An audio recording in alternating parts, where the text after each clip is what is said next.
என்ன இது? இது நல்லதுக்கு இல்ல. அப்போ இதுதான் இவங்களோட திட்டமா இருந்துச்சா? இது எப்படி இருந்தது? ஹைசோப்போட ஐஸ் லான்சஸ உடைக்கவே முடியாது. உன் மேல ஒரு துளி பட்டாலும் உன் எலும்பு வரைக்கும் உறைஞ்சிடும். இதுக்கு பேர் தான் உரைய வச்சு தாக்குறது. இப்ப தாமதப்படுத்தாம சீக்கிரமா இவங்களை ரிங்க விட்டு வெளியில ஏறீங்க.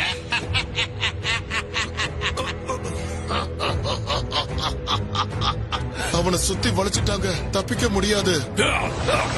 அவசரப்படாத, அவனை நான் தான் அழிப்பேன்.